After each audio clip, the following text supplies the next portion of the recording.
We have to think. ہمیں سوچنا ہے, ہمیں غور کرنا ہے, اور ہمیں اس کا آنسر اللہ کی کتاب سے لینا, محمد رسول اللہ کی تعلیمات سے لینا, خود سے نہیں کہ میں اپنی عقل سے فیصلہ کروں. آپ میں سے ہر کوئی اپنی اپنی عقل سے فیصلہ کر لے. تو سوچتے رہیے گا. ہم اتنی دیر میں سوال لیتے ہیں. جی السلام علیکم استاذہ. میرا کویشچن ہے عالم ارواح کے بارے میں, کہ یہ اس کا کیا کانسیپٹ ہے کہ دنیا میں آنے سے پہلے روحیں ایک دوسرے سے ملی تھی, اس کی وجہ سے آپ کچھ لوگوں سے کنیکٹ کرتے ہیں اور کچھ لوگوں سے نہیں کرتے, کیا اس کی کوئی وہ ہے؟ Very interesting. مریم کا ایک دفعہ پہلے بھی سوال روح کے بارے میں تھا. تو مجھے لگتا ہے آپ کو حافظ ابن قیم کی کتاب الارواح پڑھ لینی چاہیے. ایک کتاب الارواح ہے اور ایک ہادی الارواح, 2 کتابیں ہیں. اس کا اردو ٹرانسلیشن بھی شائع ہو چکا, اور پڑھنے کا بڑا فائدہ ہوتا ہے کیونکہ ہمارے اسکالرز نے جو کام کیا بہت عمدہ. لیکن جو آپ نے بات کی اس کا جواب میں دے دیتی ہوں. نبی کریم صلی اللہ علیہ وسلم نے فرمایا کہ روحیں لشکروں کی طرح ہیں, اور وہ بھی تیار باش لشکر, جن کی ملاقات عالم ارواح میں, یعنی جب روحیں پیدا کی گئیں وہاں جن کی ملاقات ہوئی تھی, باہمی تعارف ہوا تھا, وہی دنیا میں بھی آپس میں ملتے. تو یہ ریالٹی ہے, اس میں کوئی شک نہیں ہے. کیا اللہ سبحانہ تعالیٰ نے قرآن مجید میں نہیں فرمایا کہ ہم نے آدم علیہ السلام کی پشت سے ان کی نسل کو نکالا؟ تو اللہ سبحانہ تعالیٰ نے جب روحیں پیدا کی تھیں تو جو لوگ اس وقت آپس میں واقف ہوئے تھے نا, تو بعد میں بھی انہیں کی, یعنی لوگ کہتے ہیں نا اچھا, یعنی ایک دوسرے سے جب تعلق جڑتا ہے کہ ہم آپس میں کہیں ملے ہوئے ہیں. کچھ لوگ ہمیں بالکل کلوز لگتے ہیں, کلوز ٹو دا ہارٹ, اور کچھ لوگ ایسے ہوتے ہیں جن کے ساتھ ہمارا شاید اس طرح سے کنیکشن نہیں جڑتا. تو روحوں کا جو معاملہ ہے, ان کی پیدائش کا معاملہ, وہ ایک ہی وقت میں ہوا تھا آسمانوں پہ. اس کے بعد جسم انہیں اپنے اپنے وقت پر دیا گیا. یعنی جب کسی کے ہاں بیبی پیدا ہوتا ہے, بچے کی بنیاد پڑتی ہے, تو پھر اس میں روح جب پھونکی جاتی ہے تو وہی والی روح ہوتی ہے جو ایک ہی وقت میں پیدا ہوئی تھی. تو یہ بات بھی سچ ہے کہ اللہ نے ہم سے عہد لیا تھا اس وقت, اور نبی پاک صلی اللہ علیہ وسلم نے سب سے ملاقات کی تھی, یہ بات؟ جی بالکل, اس کو قرآن مجید میں اس کا تذکرہ ملتا ہے. جی, اور پوچھا تھا الستُ بربکم, کیا میں تمہارا رب نہیں ہوں؟ تو سب نے کہا تھا کیوں نہیں, اللہ تعالیٰ ہی ہمارے رب ہیں. تو یہ عہد الست ہے جو اللہ سبحانہ تعالیٰ نے ہمارے شعور میں رکھ دیا. اللہ نے ہمیں فری ول دی ہے, لیکن اس عہد کی یاد ہمارے اندر ہے, جس کی وجہ سے ہمارا نیکی کی طرف رجحان ہوتا ہے, جس کی وجہ سے ہمارے لیے یعنی وہ سب چیزیں شاید ہمارے بیک آف مائنڈ پہ ہیں, لاشعور میں ہیں, لیکن یہ ہے کہ وہ جب بھی کوئی سچویشن ہوتی ہے تو ہمارے دل کے اندر سے کسی برائی کے لیے جب کوئی یعنی ایک انڈیکیشن ہوتی ہے نا, یہ بھی اسی عہد کی وجہ سے ہے جو عہد آسمانوں پر ہوا تھا. کیونکہ آپ یہ دیکھیں, نبی صلی اللہ علیہ وسلم سے کسی نے پوچھا گناہ کیا ہے, آپ نے فرمایا مہا کفی صدرک, جو تیرے سینے میں کھٹک جائے, اور جس کو آپ دوسروں کے سامنے کرنے سے گریز کرو, تنہائی میں کر جاؤ. تو یہ جو سینے کی کھٹک ہے نا, that is the result of that covenant, اس عہد کی وجہ سے یہ کھٹک ہوتی ہے. جزاک اللہ. جزاک اللہ خیر. استاد مسفرہ پوچھ رہی ہیں کہ دلوں کو اللہ تعالیٰ سے جوڑنے کی کوشش تو ہوتی ہے, لیکن پتہ نہیں کیا ایسی چیز ہے جو درمیان میں حائل ہو جاتی ہے کہ جس طرح دل کا تعلق اللہ تعالیٰ سے ہونا چاہیے ویسا نہیں ہوتا. اور ایک اور سوال بھی اگر اس کو بھی میں یہیں پہ ایڈ کر دوں کہ دل کے اوپر بہت زیادہ بوجھ محسوس ہوتا ہے کہ جو زندگی پچھلی گزاری ہے اس میں اتنا کچھ غلط کر دیا ہے کہ اب راستہ تھوڑا سا نظر بھی آتا ہے روشنی, لیکن وہ یہ لگتا ہے کہ یہ روشنی کا دروازہ کھولیں گے تو پھر آنکھیں چدیں آ جائیں گی. تو کس طرح سے راستہ پکڑا جائے اور کیا سٹیپس لیے جائیں؟ اچھا, اب یہ دوسرے سوال کا جواب پہلے دے دیتی ہوں. جی, وہ کہتا ہے ویسے یہ کانٹیکس فرق ہے, لیکن احمد فراز کہتا ہے خود کو یوں محصور کر بیٹھا ہوں اپنی ذات میں, منزلیں چاروں طرف ہیں راستہ کوئی نہیں, کیسے رستوں سے اور کہاں جائے فراز, یا ہجوم دوستاں ساتھ تھا یا کوئی نہیں. اب یہ میں نے جو بات اس وقت آپ سے کہنی ہے نا وہ یہ کہ انسان سم ٹائمز اپنی سوچوں کی وجہ سے، اوور تھنکنگ کی وجہ سے ایسی حالات میں گرفتار ہو جاتا ہے کہ اسے پتہ نہیں چلتا کہ میں اب کیا کروں. جو ہماری جنریشن ہے نا، اگلی جنریشنز ہیں، وہ بہت زیادہ ڈیجیٹل ایج کے اثرات جن پر زیادہ ہو گئے. صبح آنکھ کھلتی ہے اور اس وقت سے نوٹیفیکیشنز دیکھنا، ڈی ایمز دیکھنا، اسکرولنگ جو ہے وہ اللہ سبحانہ تعالیٰ کے لیے اٹھ کے وضو کرنے سے پہلے اسکرولنگ شروع ہو جاتی. آج کا کوئی میسج، آج کی کوئی خبر، اور آپ سوچیں کتنے لوگوں کی نماز قضا ہو جاتی. جو بہت پکے نمازی ہوتے ہیں وہ بھی، کیونکہ آپ کو پتہ ہی نہیں چلتا کہ آپ کرتے کرتے کہاں جا پہنچے. تو آپ سوچیں جس نے اللہ سبحانہ تعالیٰ کے ساتھ کنیکشن موڈ میں جانے سے پہلے آپ نوٹیفیکیشن موڈ میں چلے گئے، تو ایسی صورت میں ظاہر ہے کہ پھر دل بھی تو وہیں اٹکے گا نا. ایسا ہوتا ہے کہ بہت ساری چیزیں آج کے دور کے لحاظ سے جو بہت بڑی رکاوٹ بن گئی کہ آپ ہر ایک ہاتھ میں موبائل ہے، ہر کوئی. اچھا، پھر اس موبائل میں آپ کا الارم بھی، گھڑیاں ریپلیس ہو گئیں. اچھا، پھر آپ یہ دیکھیں کہ آپ نے موسم کا حال دیکھنا ہے، آپ نے کوئی خبر پڑھنی ہے، آپ نے اخبار ختم ہو گئے، نیوز آپ نے سننی ہے، آپ کی کتنی چیزوں کو، ہر ایک چیز کو ریپلیس کر گیا موبائل. ایک موبائل میں سب کچھ آ گیا.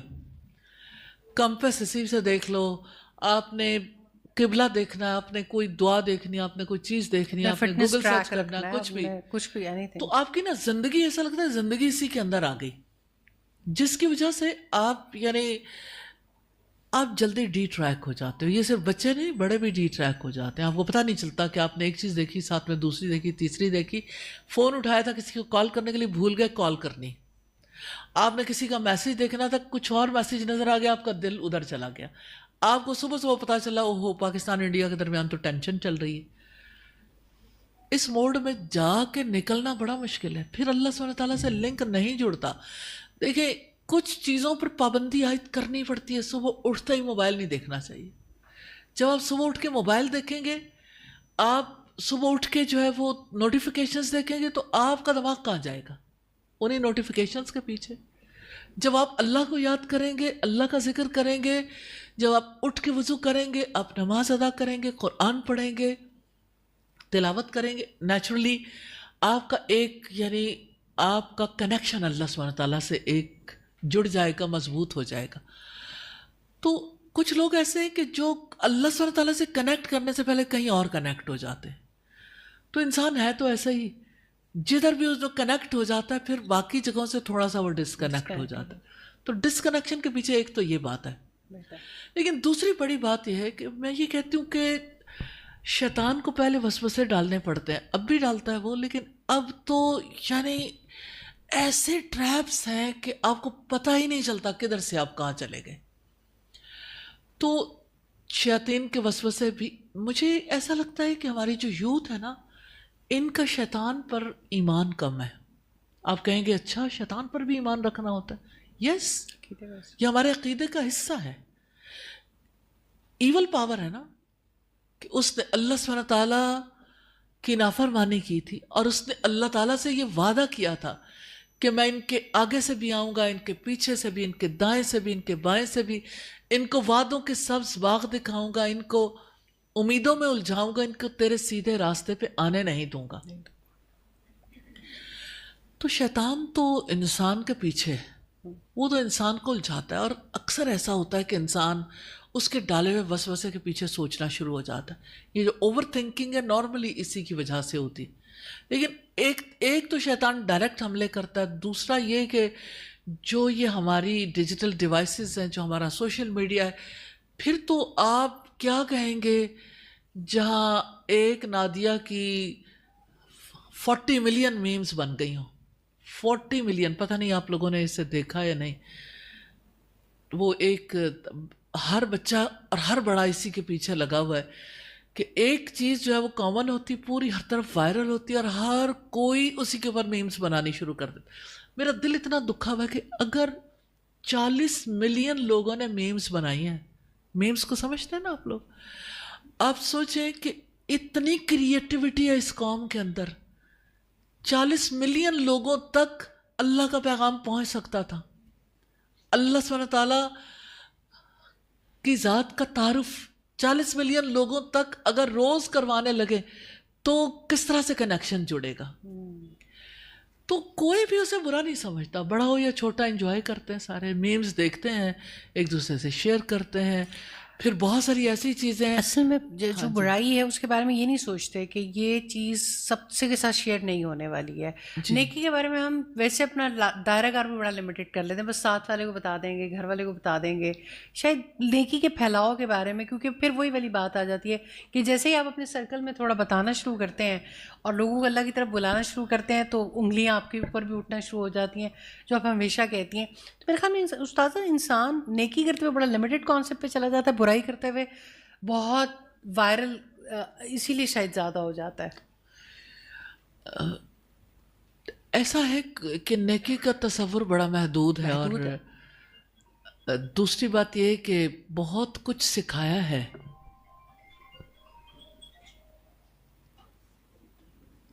بہت کچھ سکھایا ہے. مثال کے طور پر آپ کا جو موبائل کمپنیز ہیں، تو میں یہ کہتی ہوں کتنا پلیز موبائل یوز نہیں کیجیے گا.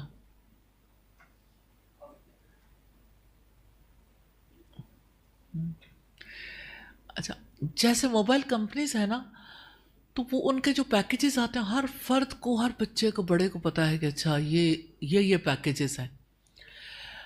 اور کسی جاہل انسان کو دیکھیں جس نے کوئی چیز پڑھی بھی نہیں ہے، اس کو بھی پتہ ہے کہ یہ پیکیجز ہیں. اور ہر فرد موبائل یوز کرنا جانتا ہے. لیکن جب آئے گی باری اللہ سبحانہ تعالیٰ کی طرف بڑھنے کی، تو ہر کوئی بڑے سے بڑا جاہل بن جاتا ہے کہ ہمیں تو پتہ نہیں، ہمیں تو اس بات کی سمجھ نہیں، یا ہمیں یعنی یہ تو اور لوگوں کا کام ہے. تو مجھے یہ لگتا ہے کہ چاہے آپ پیکیجز موبائل کمپنی کے ہوں، چاہے آپ سوشل میڈیا کو دیکھیں، آپ کے جو ریموٹ ایریاز میں لوگ بیٹھے ہیں وہ زیادہ ایکٹیو ہیں. تو میں یہ کہتی ہوں یا اللہ، یہ تو ہمارے بچے تھے، یہ تو ہماری امت کے لوگ ہیں. انہوں نے تو اللہ سبحانہ تعالیٰ کے دین کو آگے پھیلانا تھا. انہوں نے بتانا تھا کہ محمد رسول اللہ صلی اللہ علیہ وسلم کیسے جیتے تھے، کون سے طریقے ہمارے لیے بہتر ہیں. اور انہوں نے تو یعنی پیغام کو پوری دنیا تک لے کے جانا تھا. تو پوری دنیا تک جو باتیں پہنچ رہی ہیں وہ کیا ہیں؟ ہم وہ ساری باتیں بھول گئے. تو یہ تکلیف ہے جو اپنے بچوں کے حوالے سے ہمیں لاحق ہے، کہ بجائے اس کے کہ بچے اللہ سبحانہ تعالیٰ سے انٹروڈیوس کریں، اللہ تعالیٰ کے ساتھ کنیکٹ کریں، کچھ اور چیزوں سے کنیکٹ ہو گئے. یہ جو روشنی آتی ہے اور بجھ جاتی ہے، اس کی مثال ایسے ہے جیسے نمرود کے دربار میں ابراہیم علیہ السلام گئے تو نمرود نے یہ پوچھا تھا تیرا رب کون ہے؟ تو ابراہیم علیہ السلام نے کہا میرا رب وہ ہے جو زندہ بھی کرتا ہے اور مارتا بھی ہے، یعنی زندگی اور موت کا مالک. تو اس نے 2 قیدی بلوائے، ایک کو آزاد کر دیا، ایک کا سر قلم کر دیا. کہنے لگا دیکھو میں بھی زندگی اور موت کا مالک ہوں. کون نہیں جانتا زندگی اور موت کے مالک ہونے کا کیا مطلب. پھر اس کے بعد یہ ہوا کہ ابراہیم علیہ السلام نے کہا میرا رب تو سورج کو مشرق سے نکالتا ہے، تم مغرب سے نکال کر دکھا دو. قرآن اس کو ڈسکرائب کرتا فَبُہِتَ الَّذِي کفر، حیران رہ گیا وہ جو جس نے کفر کیا تھا. نہیں، لمحے بھر کے لیے اس کے اندر روشنی کا کوندا لپکا تھا، پھر وہ بجھ گیا. پر ایمان نہیں تھا، وہ طاغوت کا انکار کرنے والا نہیں تھا. وہ اپنے دور میں جو سوچ تھی، اپروچ تھی لوگوں کی، اس سے باہر نہیں تھا. اس کا کنڈیشن مائنڈ سیٹ تھا، اس کا عقیدہ نہیں تھا. کیونکہ اللہ تعالیٰ کہتے ہیں جو طاغوت کا انکار کرتا ہے اور اللہ پر ایمان لاتا ہے، تو اللہ تعالیٰ یعنی اس پر کتنا بڑا انعام ہوتا ہے. فَقَدِ اسْتَمْسَكَ بِالْعُرْوَةِ الْوُثْقَىٰ لَا انْفِصَامَ لَهَا، کہ اس نے ایسا مضبوط کڑا تھام لیا جس نے کبھی ٹوٹنا نہیں. یعنی جیسے سمندر میں یا کسی دریا میں کوئی کشتی ہوتی ہے نا، اگر کوئی ڈوبنے والے کو کشتی کا کنڈا مل جائے نا، اس کو پکڑ لیتا کہ بس یہ ہے میرے بچاؤ کا راستہ. اسی طرح سے جو سب سے پہلا کام جب اللہ سبحانہ تعالیٰ کی طرف بڑھتے ہیں کہ انسان شیطان کے ڈالے ہوئے وسوسے اور شیطان کا سکھایا ہوا طریقہ زندگی اس کو ان لرن کرے. اگر اس کو ان لرن نہیں کرتا تو اس کی وجہ سے اس کا ایمان درست نہیں ہوتا، کیونکہ ادھر وہ ایک بات سوچے گا 10 باتیں اور آئیں گی اس کے ذہن میں، جو ارد گرد والوں سے سنی، گھر والوں سے، باہر والوں سے، ایجوکیشنل سسٹم سے، میڈیا سے. وہ چیزیں جب ذہن میں آتی ہیں تو انسان کا ایمان کہاں برقرار رہتا؟ تو انسان ایمان پر برقرار نہیں رہ سکتا. تو اگر کوئی پہلے طاغوت کا انکار کرے پھر اللہ پر ایمان لائے تو وہ مضبوط سہارا تھامتا ہے جو کبھی ٹوٹتا نہیں ہے. تو یہ جو ہے نا، کبھی پھسلنا، کبھی رک جانا، کبھی چل پڑنا، اس کی مثال بھی اللہ تعالیٰ نے قرآن مجید میں دی ہے. یہ نفاق کی علامت ہے کہ او کصیب من السماء، یا جیسے آسمان سے موسلا دھار بارش ہو جس میں گرج چمک بھی ہے. جب کبھی ان پر بجلی چمکتی ہے چل پڑتے ہیں، تھوڑی سی روشنی، اور جب اندھیرا ہوتا ہے رک جاتے ہیں. تو یہ نفاق کی علامت ہے. تو نفاق کی نشانیاں جو ہیں رسول اللہ نے بتائی، جب بات کرے تو جھوٹ بولے، جب اس کے پاس امانت رکھوائی جائے خیانت کرے، یعنی جب اسے کوئی ذمہ داری دیں تو ذمہ داریاں پوری نہ کرے، مالی امانت رکھوائی جائے تو خیانت کرے، جب وعدہ کرے تو وعدہ خلافی کرے. تو جب نفاق کی نشانیاں ہوں تو پھر انسان کے لیے کبھی کبھی روشنی کا کوندا لپکتا ہے، ورنہ تو یعنی اندھیرا رہتا ہے زیادہ، اگرچہ وہ نمازیں پڑھے، اگرچہ وہ روزے رکھے. جزاک اللہ خیر.